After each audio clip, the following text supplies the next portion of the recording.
محمد صلى الله عليه وسلم وعلى آله وصحبه وأزواجه وذريته وآل بيته شهر الله يوم الفاتحة. بسم الله الرحمن الرحيم والحمد لله رب العالمين.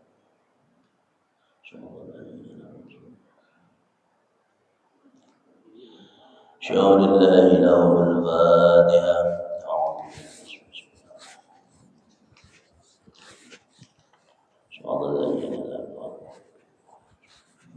لرضاء الله تعالى هذا الصباح في مسجد MRCC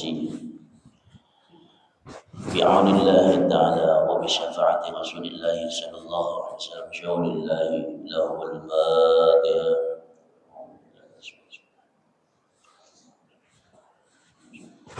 يا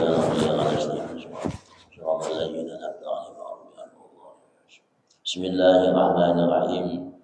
Assalamualaikum warahmatullahi wabarakatuh.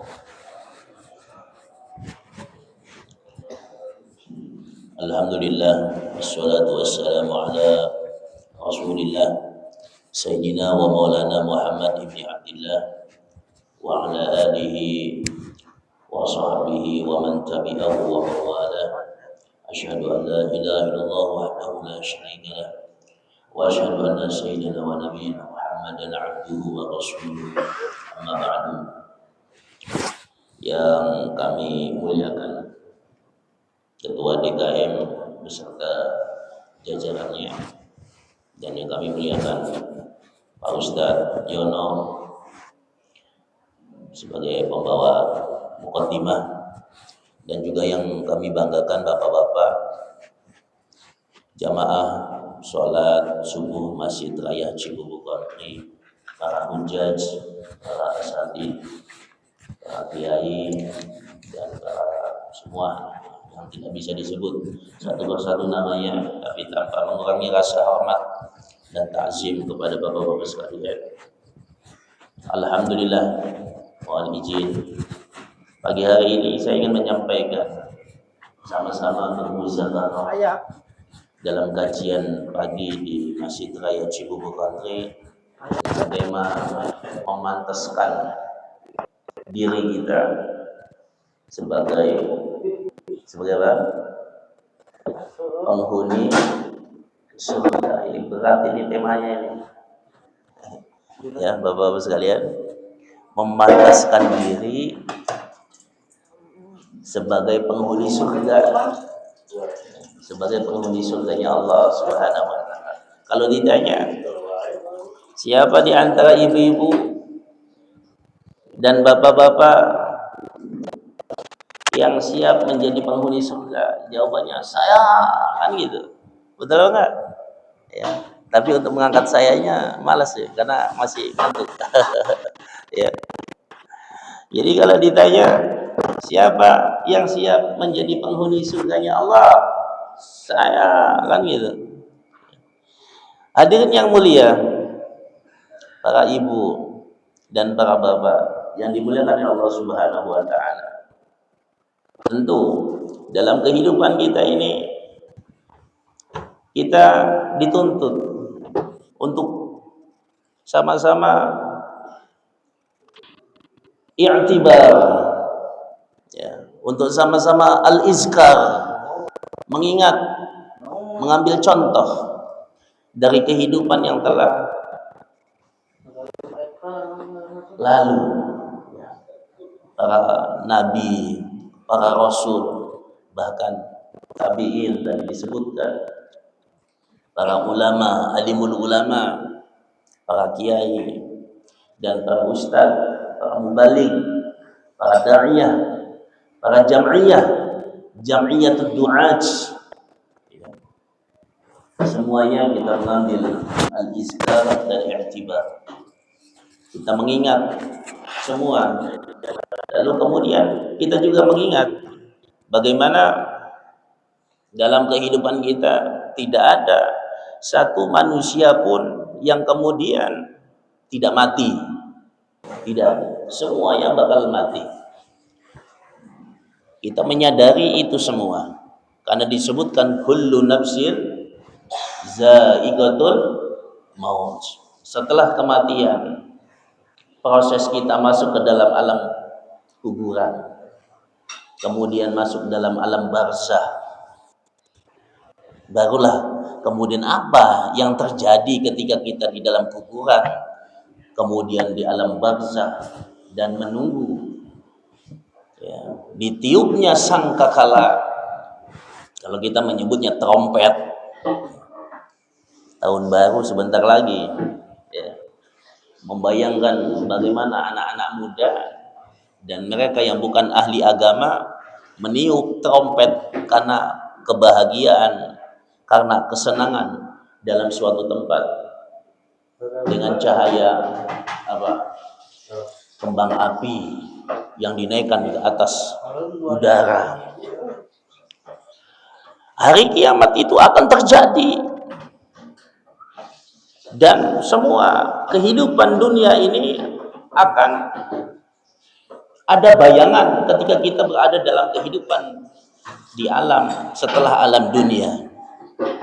Maka bapak-bapak dan ibu-ibu yang dimuliakan oleh Allah Subhanahu wa taala, memantaskan diri kita sebagai penghuni surganya Allah Subhanahu wa taala, yang paling penting, yang paling utama adalah dengan ilmu.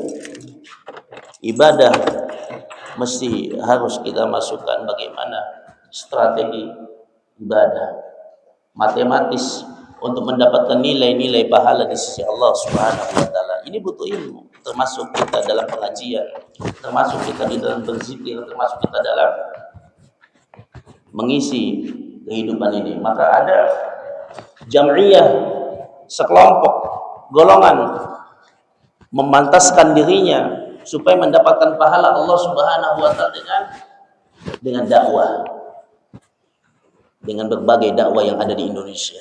Ada jam'iyatul tabligh, ada jam'iyatul adalah, ada jam'iyatul nahdliyin, ada jamiah-jamiah yang lainnya, kelompok-kelompok yang lainnya memantaskan diri, tujuannya satu ya. Lalu kita di mana? Jam'iyatul masjid ya, kelompok masjid, semua memantaskan diri untuk supaya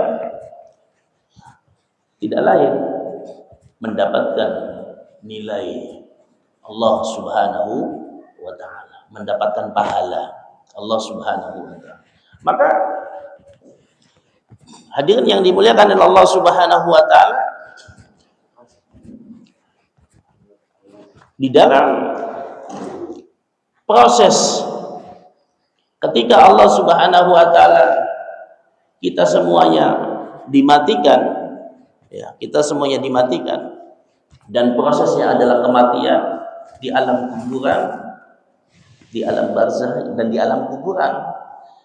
Ketika seseorang itu baik, amalnya banyak, ibadah sholatnya banyak, zakatnya juga banyak ya, kemudian mengajinya juga banyak, masing-masing mereka akan menjadi kawan ya, masing-masing mereka akan menjadi teman ya. Di sebelah kanannya ya, menjadi satu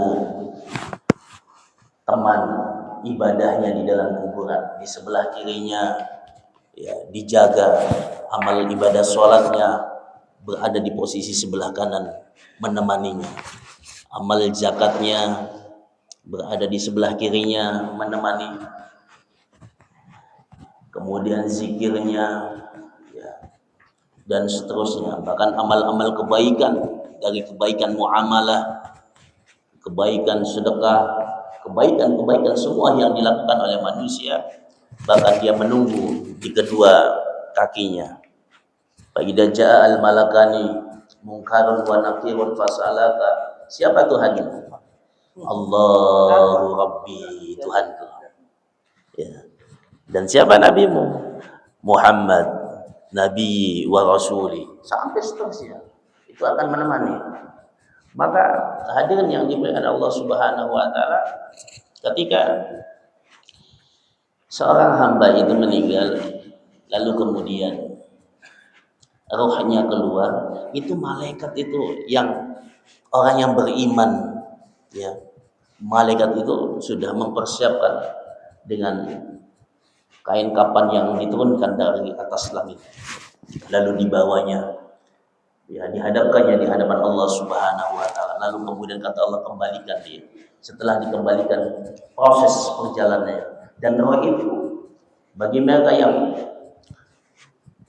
baik, amalnya bagus, ya, maka dia masuk ke dalam burung hijau di dalam mulut rongga mulutnya burung hijau, lalu kemudian berterbangan di surga-surganya Allah Subhanahu wa taala.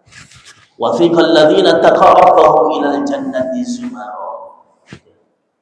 Mereka masuk ke dalam surganya Allah Subhanahu wa taala dengan prosesnya itu bergerombolan, rombongan, ya, masuk surga rombongan, ya, tidak sendiri-sendiri. Wa fiqal ladzina taqarrabu ilal jannati zumara. Dengan apa? Dengan liwaul hamd, dengan bendera pujian. Jadi ketika kemudian tadi prosesnya dia dimatikan, lalu kemudian malaikat meniupkan sangkakala, malaikat Israfil meniupkan sangkakala, manusia kumpul di alam mahsyar. Kemudian di alam mahsyar mereka berjalan dalam keadaan telanjang, tidak beralaskan kaki, masing-masing tidak berbusana. Matahari berada 1 mil di atas kepalanya, dikelilingi oleh api, dikiring oleh para malaikat, berjalan selama 1000 tahun untuk proses penghisaban amal. Setelah ada yang jalan dengan berjalan kaki dalam keadaan dahaga, dalam keadaan panas, lelah, tidak sakit, tidak mati, ya, keadaan dahaga, panas, sampai berkeringat, dan keringatnya melewati tubuhnya, keringatnya memenuhi tenggorokannya karena tenggelam. Bahkan diceritakan keringatnya tersebut sampai memasuki bumi yang diinjaknya, sampai 70 dirar dalamnya karena saking panasnya. Lalu mereka yang memantaskan dirinya dengan bahwa penghuni surga tentu jalannya itu dengan menaiki kendaraan.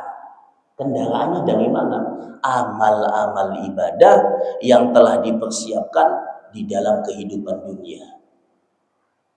Jadi amal-amal baik, kebaikan-kebaikan yang dilakukannya semasa kehidupan dunia akan menjadi kendaraan di alam mahsyar. Ini yang pertama. Enak apa tidak? Nah, itu satu. Ya. Tidak 1000 tahun dalam hitungan jam.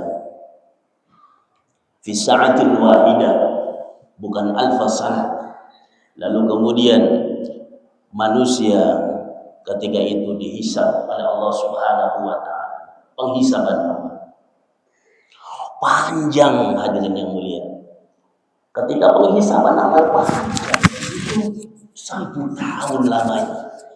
Amal-amal ibadah kita dihisab oleh Allah Subhanahu wa taala. Ya. Ditanya bagaimana sholat dan zakat semasa hidupnya dia kerjakan apa tidak? Bagaimana ibadah sholatnya? Maka ada di antara hamba-hamba Allah yang melaksanakan sholat fardu, dia selingi dengan sholat-sholat sunnah rawatib, bahkan sholat sunnah rawatibnya ditambah lagi, dikuatkan lagi, karena fokus di sini. Fokusnya adalah mendapatkan pahala ibadah sholat, zakat, Demikian tidak hanya zakat fitrah yang dikeluarkan ketika dia memiliki harta yang berlebih, dia keluarkan zakatnya, dia keluarkan infaknya, dia keluarkan sodakonya. Ini semuanya akan sedikit pun, banyak sedikitnya, saghiratan wa kabiratan illa ahsaha. Ya, semuanya akan dihitung oleh Allah Subhanahu wa taala. Penghisaban amal, kemudian ditanya an mutaba'atil hawa, bagaimana dia mengikuti hawa nafsunya atau tidak, karena manusia itu terdiri daripada unsur tabiat. Tabiat ini tidak lain, dia makan, dia minum, dia menikah. Ya. Maka yang muncul ketika tabiatnya ada, ya, itu adalah harus bisa menjaga. Harus bisa menjaga. Kenapa? Karena diutus para nabi, diutus para rasul, memberikan contoh. Ya. Maka ketika tabiat-tabiat itu ada dalam dirinya, menikah, dalam sebuah pernikahan ada percecokan seorang suami dengan istrinya. Demikian juga seorang ayah dengan anaknya, dengan akribah, dengan kerabat-kerabatnya. Ya. Nah, kita ini butuh ilmu untuk menyelesaikan masalah ini. Kalau tidak mampu menyelesaikan masalah tersebut, maka datang meminta pertolongan, meminta bantuan kepada yang ahlinya, kepada yang alim, ya, yang bisa menyelesaikan masalah tersebut. Jangan sampai menjadi the real of bangkrut. Jangan sampai, karena tidak bisa menyelesaikan hubungan dia dengan manusia. Wa amma dzulma alladzi la yatrukuhu Allah. Adapun kezaliman yang Allah tidak akan membiarkannya, salah satunya adalah ketika dia memiliki kesalahan dengan manusia lainnya, apakah dengan istrinya, apakah dengan anaknya, dengan kerabatnya, harus diselesaikan. Kalau tidak selesai, kemudian dia meninggal, dia wajib menyelesaikannya nanti di alam akhirat, kan gitu. Ya, dia akan menyelesaikan di alam akhirat, dan itu dipastikan Allah Subhanahu wa taala diperintahkan pada penghisaban amal. Maka an mutaba'atil hawa, an huququl walidain, an huququl walid wal ayal.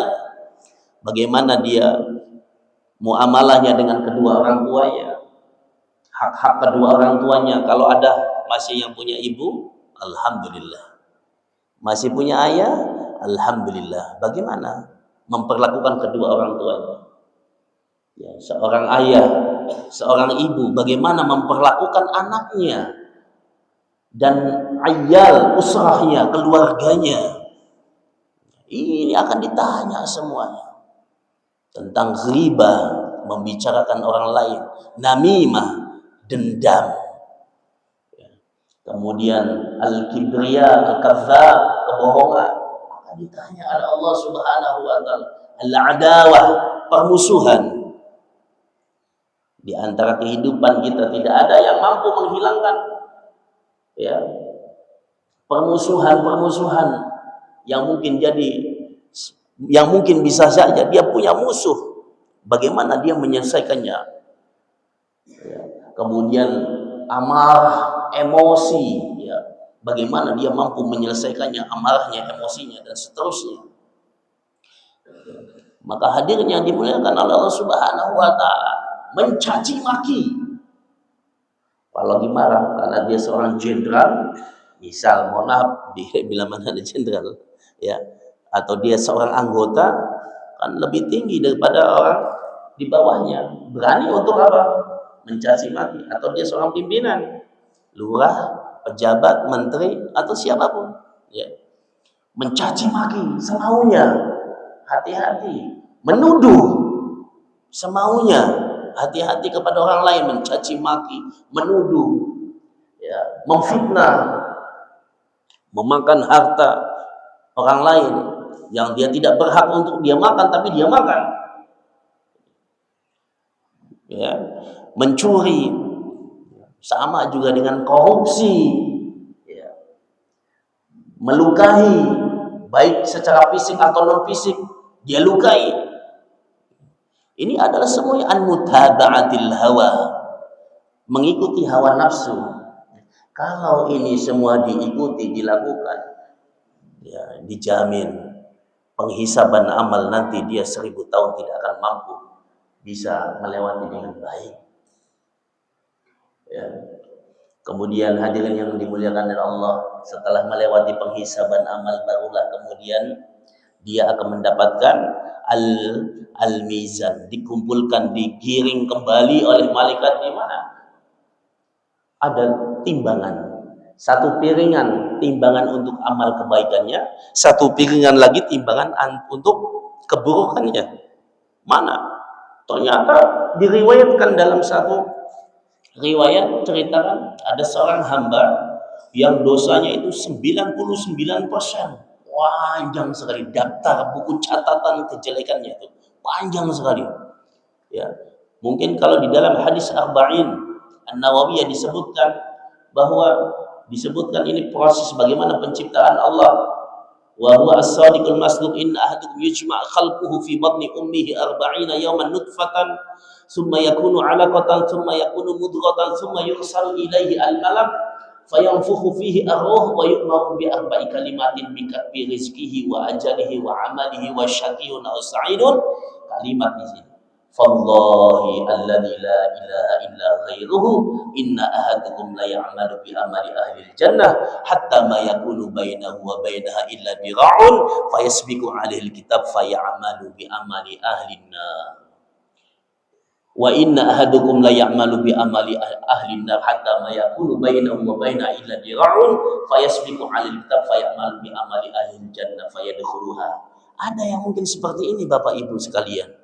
Ini proses hadis ini, proses kejadian manusia, nutfah, mudghah, kemudian ditentukan kesenangannya atau kesengsaraannya dalam kehidupan itu ditentukan dalam hadis ini. Kemudian di dalam hadis penutupnya ada, demi Allah ada salah seorang di antara kalian yang melakukan amal-amal ahli surga dari kecil sampai besar, tapi kemudian pada akhirnya dia masuk ke dalam surganya Allah Subhanahu, masuk ke dalam nerakanya Allah. Dan juga sebaliknya, dia melaksanakan ibadah terus sampai ibadahnya itu menjadikan dirinya dengan surganya Allah itu hanya sehasta saja. Ya, tetapi kemudian di akhir kehidupannya ia masuk dalam nerakanya Allah Subhanahu wa taala. Ya. Kenapa? Ya ini kembali. Jadi dalam daftar setelah ditimbang amal manusia, ya, ternyata ya dosanya lebih berat, lebih besar. Akhirnya lalu kemudian bahkan itu daftar catatan, ya, dapatir buku catatan amalnya itu, ya, maddal basar, sepanjang penglihatan pemandangannya itu semuanya keburukan, kejelekan semuanya. Ya. Lalu kemudian Allah Subhanahu wa taala mengatakan, laka 'indi hasanat. Ya, dirimu ini masih ada kebaikan. Dalam dirimu ini masih ada kebaikan dan kebagusan. Maka karena engkau diikat dengan kalimat asyhadu an la ilaha illallah wa asyhadu anna Muhammadur Rasulullah dalam kehidupanmu, dan kamu tidak pernah melepas kalimat ini, bahkan ya Allah mengetahuinya bahwa senantiasa terpaut dirinya dengan kalimat tersebut. Maka hadirin yang dimuliakan Allah Subhanahu wa taala, Allah mengambil satu kertas kecil lalu kemudian dituliskan ada lafaz Allah dan lafaz Nabi Muhammad sallallahu alaihi wasallam. Ya, lafaz ismul a'zam, ismul jalalah dengan tulisan asyhadu an la ilaha illallah wa asyhadu anna Muhammadur Rasulullah, atau kalimat la ilaha illallah Muhammadur Rasulullah. Maka timbangan itu menjadi lebih azam, lebih besar, lebih tinggi, lebih agung, sehingga kemudian dia digolongkan yang selamat mendapatkan buku amal. Apakah sampai di situ hadirin yang mulia? Belum selesai. Proses kembali, ya, setelah mendapatkan catatan amal kemudian dia dihadapkan di dalam perjalanan yang panjang meniti jembatan Shiratal Mustaqim yang panjangnya salasumi alfin, 3000 tahun, 1000 tahun naik ke atas, 1000 tahun lagi turun ke bawah, 1000 tahun mendatang. Nggak bisa mati kita. Dan tidak ada kematian. Tetap harus dijalankan. Ya. Maka kembali lagi, dalam setiap perjalanan di jembatan Shiratal Mustaqim, yang jembatan Shiratal Mustaqim ini sangat lebih halus daripada rambut dan sangat tajam daripada pedang Sayyidina Ali. Manusia tidak bisa melewati itu kecuali dengan amal ibadah yang mampu dia kumpulkan dalam kehidupan yang saat ini kita ada, dalam kehidupan dunia ini. Maka hadirin yang dimuliakan Allah Subhanahu wa taala, ini jembatan Shiratal Mustaqim ini berada di tengah-tengah neraka jahanam. Berada di tengah-tengah neraka jahanam. Sementara penjaga neraka ini, malaikat namanya Zabaniyah, itu melempari yang melewati jembatan, ya, dengan batu supaya dia jatuh ke bawah, dan apinya bergejolak sampai ke atas jembatan. Ini jembatan Shiratal Mustaqim. Ya. Maka begitu dahsyat. Saat ini kita dalam kehidupan dunia, jangan ketika kita berada dalam kehidupan dunia, ya, kita ingin menghendaki kematian. Kalau kematian belum datang, maka maksimalkan ibadah kita kepada Allah supaya kita pantas untuk bisa melewati perjalanan-perjalanan yang begitu panjang nanti setelah kehidupan dunia ini. Setelah kemudian kita melewati jembatan Shiratal Mustaqim, barulah kemudian di sana disambut oleh para malaikat, dan para malaikat itu, ya, menyambutnya dengan membawa bendera yang disebut tadi, liwaul hamd, bendera pujian, karena telah selesai dia melewati proses di alam, ya, proses mahsyar, proses penghisaban amal, proses mizan, proses dafatir, mendapatkan buku catatan amal, proses melewati jembatan Shiratal Mustaqim, barulah malaikat datang. Di manakah mereka? As-sabiqun al-awwalun minal muhajirin. Maka ditanya, labbaik. Ya, Sayyidina Abu Bakar mengatakan, dikasih bendera. Bendera bertuliskan Bismillahirrahmanirrahim, Alhamdulillahirabbil alamin. Kemudian La ilaha illallah Muhammad Rasulullah. 3 tulisan itu di bendera yang dipegang oleh malaikat dan diberikan. Maka pertama kali, ya, setelah Nabi, tentunya setelah Nabi yang mulia, ya, dengan para nabi, dengan para anbiya masuk ke dalam surga, kemudian dipanggil oleh malaikat, ya, karena yang melewati jembatan Shiratal Mustaqim yang pertama kali adalah Rasulullah, kemudian para nabi-nabi yang lain, kemudian diikuti dengan rombongan-rombongan yang lain. Ya, ketika Sayyidina Abu Bakar masuk, Sayyidina Umar juga masuk. Sayyidina Umar dipanggil dengan apa? Mana mereka para pejuang-pejuang agama, ya, penolong-penolong agama Islam, penolong-penolong agama Allah, yang berani menegakkan agama Allah, ya, berani dia amal ma'ruf nahi munkar. Maka mereka semua yang berkumpul di bawah benderanya Umar bin Khattab. Setelah selesai membawa masuk ke dalam surga. Kemudian mana mereka yang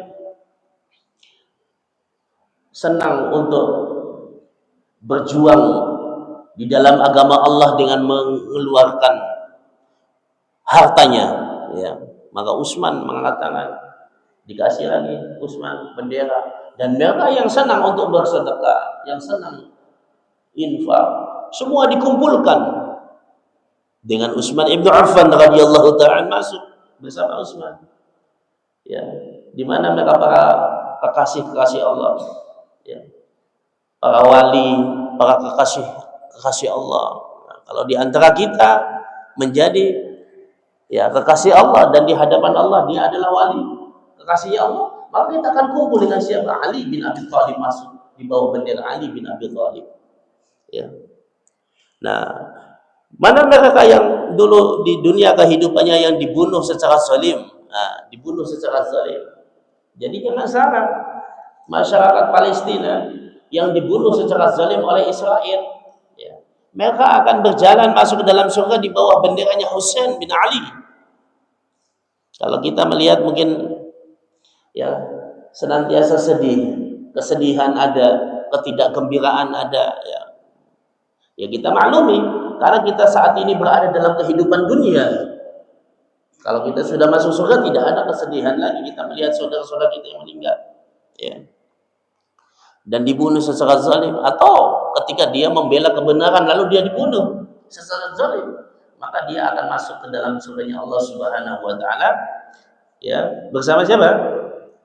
Husain bin Ali. Thumma ya'tuna bi rayatin fayaquluna aina alladhi tabu taubatan nasuha. Maka di mana mereka yang bertaubat ketika masa hidupnya dengan taubat yang sebenar-benarnya taubatan nasuha, ya. Wa thabbitu ala taubatihim, tapi dia tetap sampai tutup usianya dalam kehidupan ini dia menetapkan hatinya, memantapkan hatinya, sama sekali dia tidak melakukan perbuatan-perbuatan yang Allah tidak ridhoi lagi. Sabit, ya, apa namanya, memantapkan hatinya ala taubatihim, ya, dengan proses taubatnya kepada Allah. Dia menangis ketika sholat, dia berzikir mengingat Allah, dia menangis, ya, dia melihat kebaikan, dia menangis. Dia melihat apapun yang kemudian menyentuh hatinya, dia menangis. Kenapa? Karena Allah, karena takut kepada Allah. Maka dia nanti masuk surga bersama Wahsy radhiyallahu ta'ala. Siapa Wahsy? Wahsy itu adalah yang membunuh Sayyidina Hamzah bin Abdul Muthalib ketika peperangan Uhud. Ya. Hindun yang keluarganya bahkan ayahnya dibunuh di dalam peperangan Badar ketika itu. Sangat benci sekali kepada Hamzah, pamannya Nabi Shallallahu Alaihi Wasallam. Maka dia mengadakan sayembara, siapa yang mampu membunuh Hamzah, kalau dia seorang budak akan aku merdekakan dia. Kalau tidak, dia kasih, ya, banyak hadiah. Maka terpilihlah Wahsy ketika itu untuk membunuh Hamzah. Maka terbunuhlah Hamzah pada perang Uhud.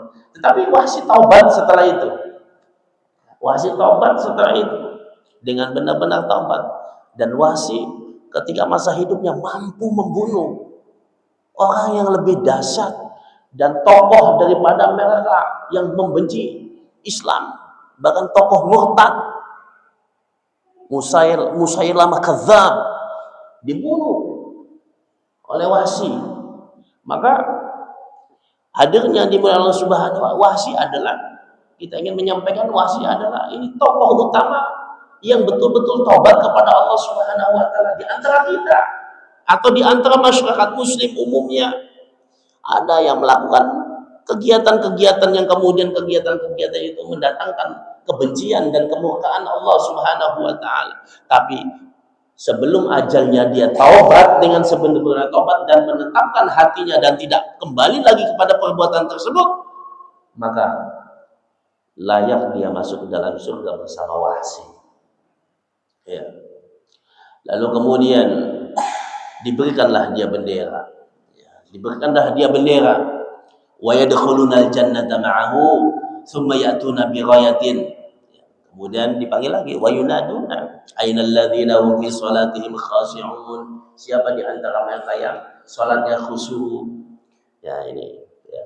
Maka ada, ya, jam'iyah yang saya pernah juga mengikutinya lama sekali di dalam jam'iyah ini. Ya, kalau sholat nangis kepada Allah. Kenapa? Karena fokus untuk kehidupan akhirat. Maka masuklah di sana, belajarlah di sana, mentadabburi perjuangan bagaimana proses supaya bisa sholat khusyuk. Ya. Maka ketika mereka sholatnya khusyuk, ya, mereka akan dikumpulkan dengan para khashi'un, masuk ke dalam surga. Kemudian aina al-dzakirun Allah katsiran. Adz-dzakiruna Allah katsiran, yang banyak-banyak zikir. Di pagi hari dia senantiasa berzikir, di siang hari dia senantiasa berzikir, di sore hari dia senantiasa berzikir, bahkan sebelum dia tidurnya dia tetap berzikir, tidak pernah lepas. Adz-dzakiruna Allah katsiran. Ya. Adz-dzakiruna Allah katsiran. Maka orang-orang yang banyak berzikir kepada Allah Subhanahu wa taala akan dikumpulkan juga masuk ke dalam surga bersama ahli zikir. Jadi masuk surga ini semuanya ya tidak sendiri-sendiri, hadirin yang dimuliakan Allah Subhanahu wa taala. Ya, ini dalam satu kelompok dan seterusnya sampai disebutkan di sini ada 300 salasumi'atin wa ishrina hukman syar'iyyan, ada 320 ya. Ada yang menyebutkan 325 bendera yang akan dibagikan nanti setelah melewati jembatan Shiratul Mustaqim masuk ke dalam surga ya. Yang ahli puasa dan seterusnya ya. Ini disamakan salasumi'ati wa ishrina hukman syar'iyyan, disamakan dengan adanya 325 hukum syar'i, khamsan wa ishrina syar'iyyan ya. Kama qala Allah Ta'ala wasiqal ladzina taqarrabahum ilal jannati zumara. Ya, Allah Subhanahu wa taala menyebutkan mereka masuk ke dalam surga secara gerombolan. Nah, juga disebutkan summa yunaduna aina fir'aun. Nanti juga disebutkan ya, yang ahli neraka mana Fir'aun. Ketika Fir'aun datang ya, kemudian ditaruhkan mahkota di atas kepala Fir'aun dengan mahkota yang terbuat dari api neraka dan dengan apa? Aghlal, dengan besi yang panas, dirantai Fir'aun itu ya, mahkotanya dari api neraka, kemudian dirantai juga, kemudian dipanggil oleh malaikat ya, al-jabbarun wal mutakabbirun, mana yang mereka yang sombong ya, yang sombong, al-mutakabbirun yang angkuh ya, dikumpulkan orang-orang yang angkuh, orang-orang yang sombong ya, dikumpulkan semua jalan bersama Fir'aun. Di depannya itu Fir'aun masuk ke dalam neraka ya. Kemudian Qabil bin Adam juga sama ya, rantai, kepalanya dirantai, salasil minan nar. Kemudian kakinya juga sama dibelenggu ya. Ala rijlihi aghlalun minan nar fa yajtami'u indahu jami'ul usat wal qatilin, orang-orang yang hasud, yang dengki ya, memiliki sifat hasud, dengki ya, kemudian senang membunuh, itu bersama ya Qabil, orang yang pertama kali ya membunuh saudaranya Qabil bin Adam, masuk ke dalam neraka bersama Qabil bin Adam ya. Kemudian dikumpulkan juga mereka ya, orang-orang yang husad ya. Kemudian Ka'ab bin Ashraf, pimpinannya orang Yahudi ya. Itu Ka'ab bin Ashraf itu menyembunyikan kebenaran-kebenaran, as-satiruna lil haq ya. Kebenaran-kebenaran itu disembunyikan. Orang-orang Yahudi demikian. Dia tahu bahwa Muhammad bin Abdullah bin Abdul Muttalib bin Hashim sampai seluruhnya ila Ismail bin Ibrahim alaihissalam adalah utusan Nabi terakhir yang harus diyakini, tetapi disembunyikan. Ka'ab bin Ashraf, kebenaran-kebenaran itu sampai kemudian diikuti oleh yang lain. Makanya Rasul Yahud, pimpinannya orang Yahudi. Maka siapapun di antara umat, siapapun di antara manusia yang menyembunyikan kebenaran-kebenaran, dia akan masuk ke dalam neraka bersama tadi, siapa namanya itu? Ka'ab bin Ashraf. Abu Jahal bin Hisham. Abu Jahal bin Hisham dipanggil oleh malaikat juga. Ya. Abu Jahal, siapa Abu Jahal? Tokoh dalam kehidupan Nabi. Ya. Ada Abu Lahab, ada Abu Jahal. Abu Jahal bin Hisham tokoh. Ya. Maka mereka yang membenci kepada orang yang beriman dan membenci dengan orang-orang yang berdakwah dengan dakwah agama ini, agama Islam ya. Kan umatnya Rasulullah ini, umatnya Nabi Muhammad ini adalah umat yang membawa warasatul anbiya. Tapi kalau dia benci dengan para duat, para dai-dai Allah, maka dia akan dikumpulkan bersama tadi Abu Jahal bin Hisham. Mau apa tidak? Na'udzubillah. Makanya saya tanya itu, Pak Hasan, Pak Yono, ya. Saya tanya DKM Masjid Al-Hijrah, kalau ada rombongan dakwah di sini boleh nggak masuk? Ketua DKM-nya. Boleh katanya. Jadi boleh, tidak hanya di Masjid Raya. Kalau ada rombongan datang dakwah di Masjid Al-Hijrah misalnya, boleh apa tidak? Ketua DKM kata boleh. Alhamdulillah, tinggal ditunggu saja itu kapan rombongan dakwah datang ke sana. Ya. Kenapa? Karena orang yang tidak senang dengan para da'iyah, siapapun, ya. Karena Rasulullah Muhammad SAW seorang dai, ya, menyerukan agama Allah Subhanahu Wa Taala, dia benci, maka dimasukkan ke dalam, ya, nerakanya Allah Subhanahu bersamanya Abu Jahal. Nauzubillah. Ya, summa nauzubillah. Ya, ini semuanya adalah percontohan-percontohan yang ada. Maka hadirin yang dimuliakan Allah Subhanahu Wa Taala, ya, kita kembali kepada tema kajian kita, bahwa sesungguhnya kita memantaskan diri kita sebagai penghuni surganya Allah Subhanahu Wa Taala ada di dalam surat Yasin ayat 55 sampai dengan ayat 58. A'udzubillahi minasyaitonirrajim. Bismillahirrahmanirrahim. Inna ashabal jannatil yawma fi syughulin fakihun. Inna, sesungguhnya, ashabal jannati, para penghuni-penghuni surga, ashabal jannah, penghuni surga. Inna ashabal jannah, mereka yang sudah masuk dalam surga, sudah melewati jembatan Shiratal Mustaqim di padang yang lapang, malaikat datang membawa kendaraan burak. Kendaraannya burak, Pak. Jadi kendaraan buruk itu digunakan oleh Nabi kita yang mulia untuk Isra wal Mi'raj. Bapak-bapak sekalian, ibu-ibu sekalian, kalau masuk ke dalam surga, sebelum masuk ke pintu surga itu sudah datang malaikat dengan membawa kendaraan khusus, yaitu berupa apa? Buraq. Naik kendaraan buraq. Karena surga ini istananya seluas mata memandang. Sehingga kalau naik motor nggak ada itu, atau naik sepeda nggak ada. Kendaraannya itu buraq. Maka di sana ada yang namanya jurang. Jurangnya itu jurang misik. Sama dalam kehidupan surga itu juga ada hari yang namanya hari Jumat.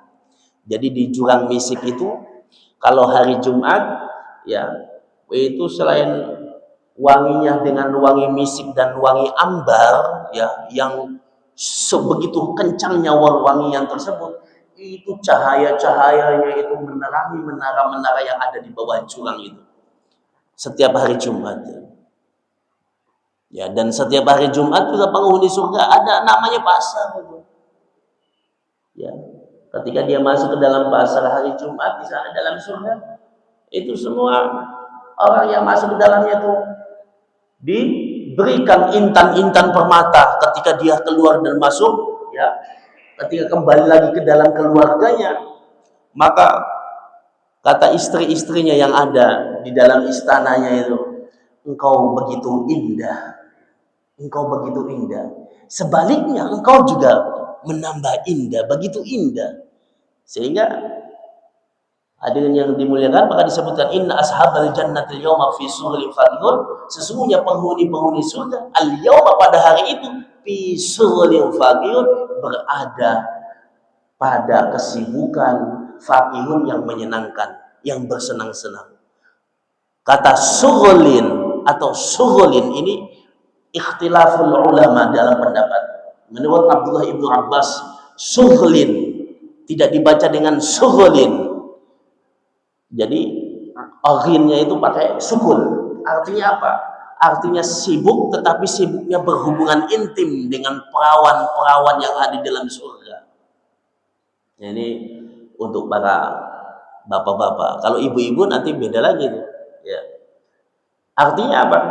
Artinya bidadari-bidadari itu sudah disiapkan di dalam surga di setiap masing-masing tempat. Maka, ya, setelahnya ini ada di sini fi syughlin, atau kalimat yang lain syughlin, ya syughlin, ada dhammah, kata dhammah. Maka menurut Ibnu Qisan, ulama yang lain berpendapat ini artinya adalah kesibukan yang saling berkunjung para penghuni surga satu dengan yang lain. Dan juga ada pendapat yang lain yang menyebutkan bahwa sibuk dalam menikmati hidangan-hidangan Allah Subhanahu wa taala di dalam surga. Kata syughlin. Ya.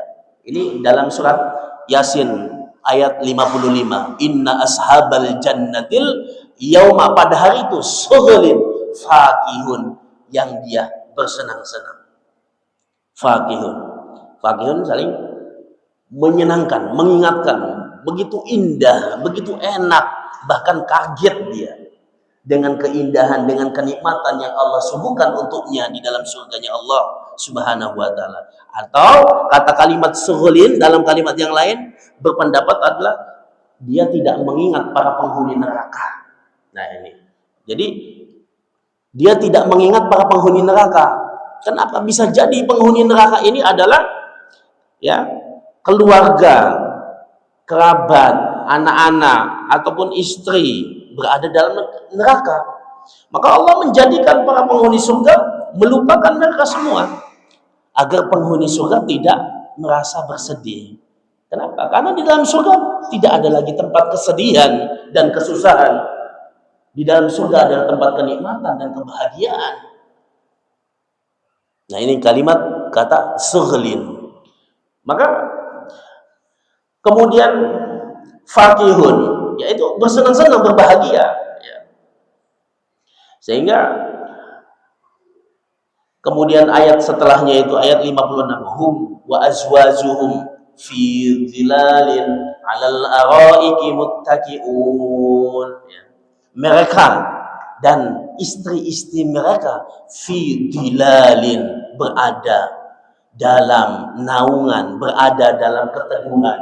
Keteduhan yang dimaksud adalah pepohonan-pepohonan yang ada dalam surga, yang begitu menyenangkan, yang begitu indah, yang begitu ya, ketika orang masuk kaget, mala ainun ra'at wala udhun sami'at. Ya, tidak bisa mata kita membayangkan keindahan surga begitu, dan telinga kita juga tidak akan bisa bagaimana mendengar keindahan-keindahan yang Allah suka di dalam surga. Hum, bagi mereka, wa azwajuhum, dan istri-istri mereka. Bahkan disebutkan bapak-bapak ya, itu alal araiki muttaqiun, ya, alal araik. Araik itu arikah. Arikah itu artinya adalah ranjang yang sudah ada kelambunya, khordengnya, dan di setiap masing-masing ranjang itu sudah ada bidadarinya. Muttaqiun, bertelekan. Bertelekan itu apa tuh? Kalau mungkin kalau di dunia ini sebutnya apa itu? Bertelekan itu, ya. Iya, bertelekan. Artinya bertelekan itu siap menyambut suaminya. Ketika dia menggunakan hiasannya itu terlihat sekali, bahkan sumsum yang ada dalam tubuhnya itu terlihat sekali. Artinya apa? Di sanalah begitu keindahan, kenikmatan yang sejatinya, kenikmatan dan sejatinya keindahan Allah berikan kepada para penghuni surganya Allah Subhanahu wa taala. Ya. Bapak-bapak, orang masuk dalam surga itu usianya tidak tua, tidak ada yang tua. Sama seperti mana usianya Nabiullah Isa Al-Masih, 33 tahun. Ini ketika masuk dalam surga. Kemudian secara fisik itu seperti mana baginda Nabiullah Adam alaihi salatu wassalam. Tinggi. Ya. Tingginya itu 70 dira. Ya. Itu. 70 dira, tinggi sekali. Berapa senti itu, ya. Kemudian memiliki kekuatan, ya, kekuatannya seperti 1000 kuda, kekuatannya. Itu orang yang berada dalam surga. Tingginya seperti Nabiullah Adam, kekuatannya seperti 1000 kuda, ya. Kemudian usianya 33 tahun tidak lebih. Nah, kalau saya aja sudah mendekati usia 50 tahun, sudah banyak penyakit, kolesterol, asam urat, makan ini tidak bisa, kalau makan begini sakit. Bapak-bapak utuhnya yang sudah ompong dan seterusnya, ya. Nah itu.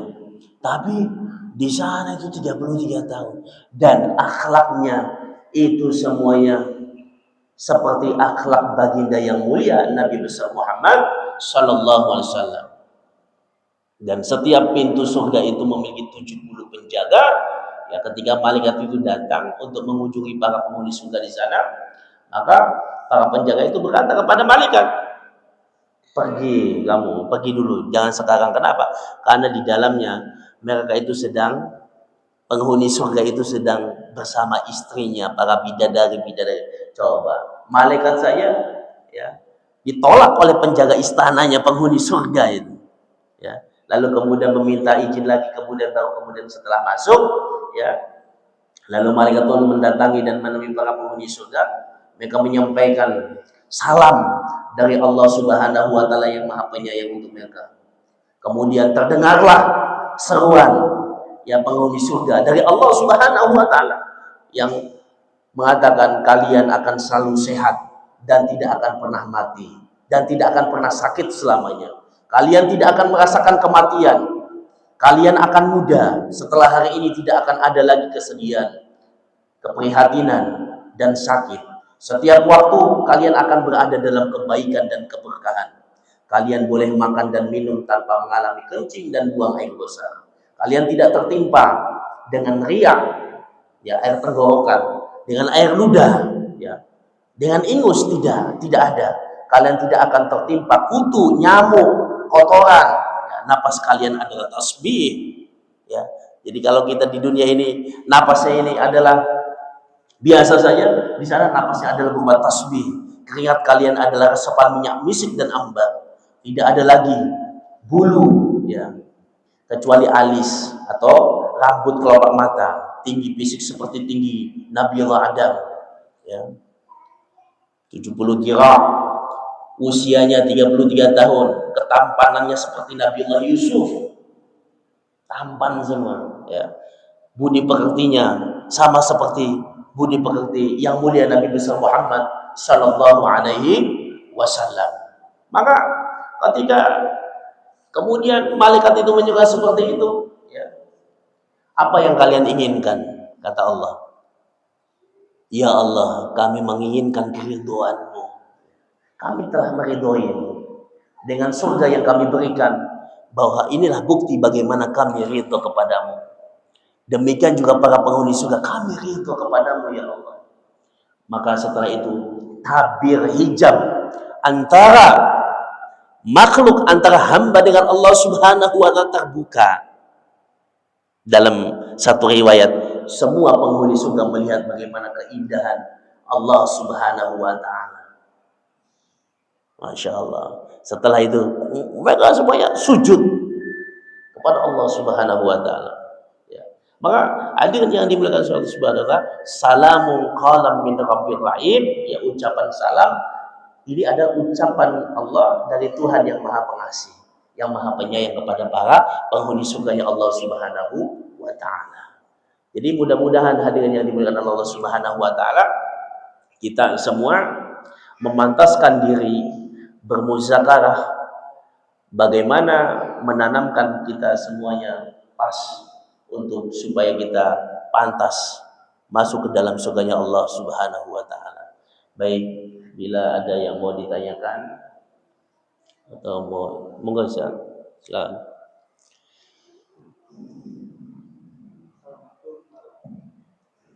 Assalamualaikum. Siapa yang mana dulu? Mau menanyakan, pertanyaan saya 3 perkara untuk cegah 3 perkara. Jadi kalau yang kita kan merasa panas apa tidak, Allah beri teman orang saleh, tapi Allah cegah kita contoh. Bagaimana? Gimana Pak? Allah cegah Allah memberi teman kepada kita ini seorang yang soleh, tapi kita dicegah oleh Allah untuk mencontoh orang-orang soleh itu karena Allah murka kepada kita. Terus Allah beri dia kekuatan rajin amal soleh, rajin, tapi tidak diberi keikhlasan kepadanya sehingga amal tidak diterima. Allah beri ilmu, tapi Allah juga untuk mengamalkannya sehingga kita akan tidak panas lagi untuk menghuni surga. Nah, inilah jalan bagaimana kita supaya bisa menghindari 3 perkara untuk mencegah 3 perkara. Terima kasih. Wassalamualaikum warahmatullahi wabarakatuh. Langsung dijawab aja dulu biar nggak lupa ya Pak ya. Ya, langsung dijawab dulu. Inilah bagaimana perjuangan tadi jihad terhadap diri. Ya. Jawabannya adalah kita senantiasa mengingat Allah, satu. Yang kedua, kita senantiasa dekat dengan alimul ulama. Kalau tidak tahu bertanya, konsultasi ad-dinu an-nasiha, sehingga semua yang dikhawatirkan terhadap 3 perkara itu insya Allah ya bukan kehendak Allah, karena tidak ada yang tahu kehendak Allah. Fa'alhamaha fujuraha wa taqwaha. Maka insya Allah dengan kita dekat dengan ulama, dengan para kiai, dengan para duat yang ikhlas, mudah-mudahan 3 hal tadi terhindar ya Pak. Monggo.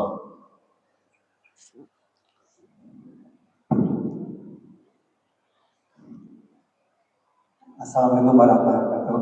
Waalaikumsalam. Ini Pak Ustaz, semua kita yang hadir di masjid ini pasti ingin masuk surga ya. Itu memang tujuan hidup kita. Tetapi dalam Al-Quran itu tidak ada syarat atau indikator. Tidak ada ya, saya tahu. Kemudian kalau kita lihat dari beberapa sejarah atau orang pendosa saja bisa masuk surga karena menyelamatkan seekor kucing yang mau mati. Di dalam Rasulullah ada juga suatu cerita hikayat gitu ya. Ada seorang anak yang membawa orang tuanya dari Yaman mengendongnya ke Mekah untuk menunaikan haji. Dia orang yang masuk surga setelah Rasulullah dan sahabat-sahabatnya. Kemudian kalau begitu, apakah masuk surga itu orang jenggotnya panjang juga belum tentu, jidatnya hitam juga belum tentu, sorbannya besar juga belum tentu, karena tidak ada syarat dan indikatornya. Karena kita sebagai manusia tentu kita perlu suatu kepastian gitu Pak Ustaz. Jadi mana sih syaratnya gitu? Kemudian saking bingungnya kita, ada dalam Al-Quran dalam surat Munafikun, orang kaya meninggal nanti dia akan bermohon kepada Allah untuk hidup saja 1 hari jadi boleh untuk menzakatkan semua hartanya. Kenapa itu terjadi? Karena kita manusia nggak tahu kalau kita berinfak itu berapa sih hisabnya gitu. Jadi serba jelas itu dalam Al-Quran. Karena tujuan yang kita cabut itu dari kita juga jadi bingung gitu Pak Ustaz. Jadi kalau kita lihat lagi ya, kita ini sebagai manusia, kalau kita lihat dari beberapa tidak ada yang patah kita masuk surga. Kenapa saya katakan begitu? Iblis saja dosanya hanya mengatakan dia telah sujud beribu-ribu tahun sama Allah. Dosanya sedikit saja. Saya lebih baik daripada Adam. Hanya itu saja dosa. Kemudian Nabi Adam kenapa diusir? Dia hanya memakan buah kunci. Kalau kita bandingkan dengan manusia, kita adalah manusia berdosa. Jadi kalau itu kita bingung. Jadi yang akan saya tanyakan, apa sih syarat atau rukun yang bisa membuat kita mencapai surga? Terima kasih. Assalamualaikum warahmatullahi wabarakatuh. Waalaikumsalam warahmatullahi wabarakatuh. Syarat dan rukun masuk surga. Kalau rukun haji ada, rukun umroh ada, rukun agama ada. Ini rukun masuk surga ini. Gitu, syarat masuk surga. Baik. Bapak siapa tadi Pak? Namanya siapa Pak? Nama saya Pak Andi Pak. Pak Andi. Pak Andi. Baik. Terima kasih Pak Andi. Pertanyaannya bagus. syarat ataupun rukun kita kiaskan dengan indikatornya, kita kiaskan dengan gini, bahwa Allah Subhanahu wa taala menurunkan para nabi, para rasul, ini sudah jelas. Semua para nabi itu berdakwah untuk mengenalkan Allah sebagai Tuhan yang menciptakan kita, yang memelihara kita, yang dan memberikan rezeki kepada kita, dan dialah Tuhan Allah yang juga menciptakan surga dan neraka. Gitu. Ada dua tempat itu, Pak, surga dan neraka. Sebetulnya sederhananya itu adalah kita ini manusia, dan alhamdulillah kita ini muslim. Muslim ini patuh saja, tunduk saja dengan aturannya. Satu itu. Aturan para nabi ikuti. Anak nabi sudah tidak ada. Tabiin sampai para al-ulama. Ngikutin ulama. Nasihat satu itu. Ya. Syarat rukunnya ya sudah. Maka malaikat Jibril datang kepada Nabi Muhammad, ya Muhammad, akhbirni 'anil Islam. Al-Islamu an tashhada an la ilaha illallah wa anna Muhammadar Rasulullah wa tuqima shalah wa tuti zakat wa tasuma Ramadan wa tahujjal bait. Nah, itu. Syaratnya itu, rukunnya itu. Rukun Islam laksanakan. Ya Muhammad, akhbirni 'anil iman. Al-imanu an tu'mina billahi wa malaikatihi wa kutubihi wa rusulihi wal yawmil akhir wa tu'mina bil qadari khairihi wa syarrihi. Nah, ini juga ikuti. Iman kepada para malaikat, iman kepada Allah, pada kitab, semua ikuti. Ya Muhammad, akhbirni 'anil ihsan. Al-ihsanu an ta'budallaha ka'annaka tarahu fa illam takun tarahu fa innahu yarak. Nah, ini juga ya. Ihsan itu adalah kamu ini ibadah, kamu ini melakukan kebaikan, kamu tidak melihat Allah tapi Allah melihat. Itu. Ini mungkin sangat indikator satu ya. Wah, supaya kita ini ya sudah mengikuti aturan semua yang Allah tetapkan. Kalau enggak binasa kita, habis kita. Ya. Nah, kedua, pendosa masuk surga. Itulah bukti rahmat Allah, Pak. Maka tadi dicontohkan 99 seluas mata memandang, dosanya ini banyak sekali pada penghisaban amal.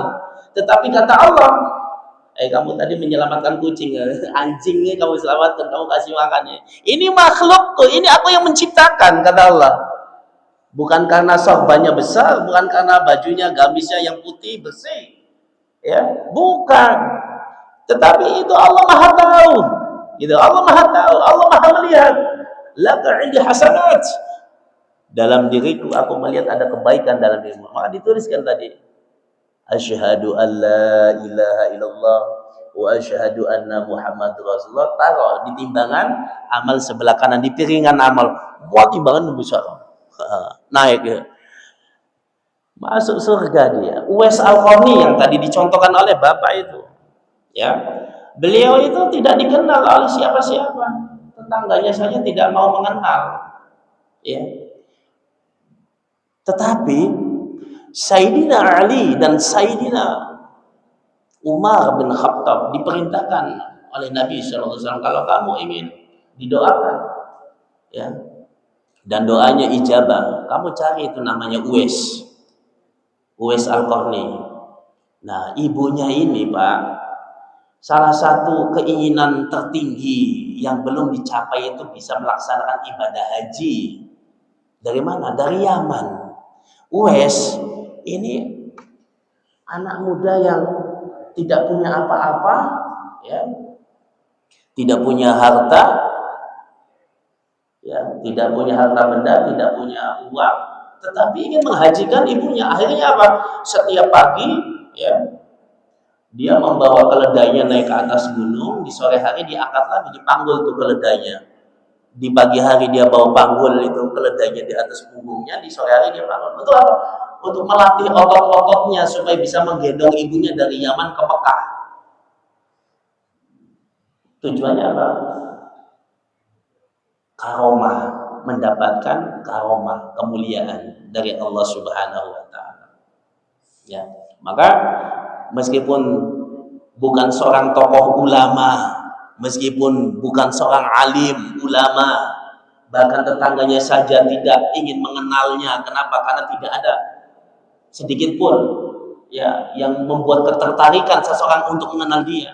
Tapi ketika dia meninggal, ya, Uwais meninggal, itu malaikat-malaikat berebut turun ke bumi untuk ikut mengkapani, untuk ikut mengurusi jenazahnya sampai ke liang lahatnya, itu semua para malaikat. Maka tetangganya bingung, Ini orang nggak dikenal siapa-siapa kok begitu banyak. Ini semuanya para malaikat-malaikat ini diceritakan oleh para ulama-ulama, diceritakan oleh para ustadz-ustadz, diceritakan oleh para kiai-kiai.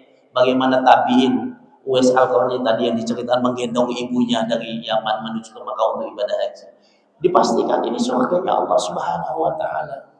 Beliau bukan sahabat. Kenapa? Karena beliau hidup di masa Nabi, tetapi ingin ketemu dengan Nabi, tapi tidak ketemu dengan Nabi. Makanya disebut tabiin beliau. Masuk surga. Maka sekali lagi Pak, Allah maha luas, Allah maha kasih sayang. Surga itu bukan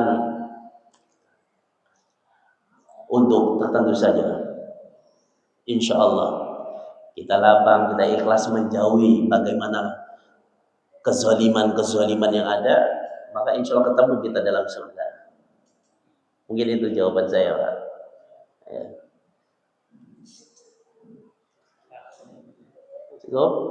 Baik, terima kasih Bapak-bapak sekalian.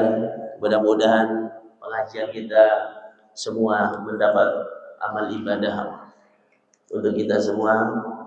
Kita tutup dengan doa kafaratul majlis. Sebelum kita tutup dengan doa, kita baca sholawat. Maulaya sholli wa sallim daiman abadan ala habibika khairil khalqi kullihim wal habibul ladzi turja syafa'atuhu likulli hawalin minal ahwali muhtahimi ya Rabbi bil Mustafa baligh maqasidana ighfir lana ma madha ya wasi'al karami ya arhamar rahimin ya arhamar rahimin ya arhamar rahimin farij 'alal muslimin. Subhanallah wa bihamdihi, subhanallah wa bihamdika, asyhadu an la ilaha illa anta, astaghfiruka wa atubu ilaik. Assalamualaikum warahmatullahi wabarakatuh.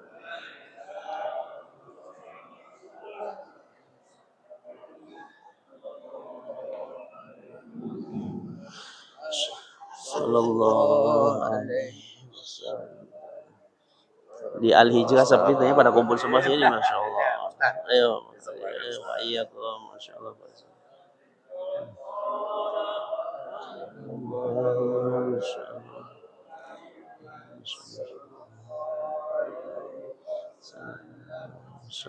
Ayo, Sallallahu alaihi wasallam.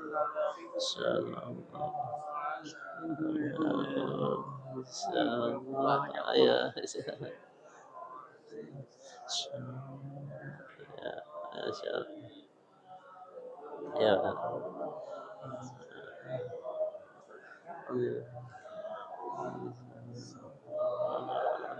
Alhamdulillah. Terima kasih. Sama-sama. Alhamdulillah.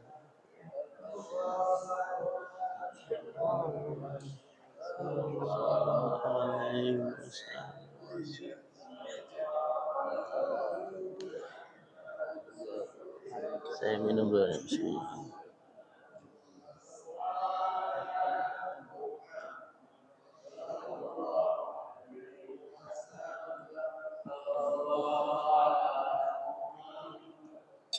Gimana Pak Kutono? Istighfar yang baik katanya.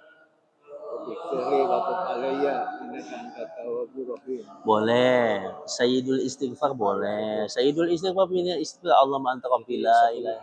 Ya. Sayyidul istighfar dulu. Ya. Nambah, mantap. Isinya banyak ya. Ayo.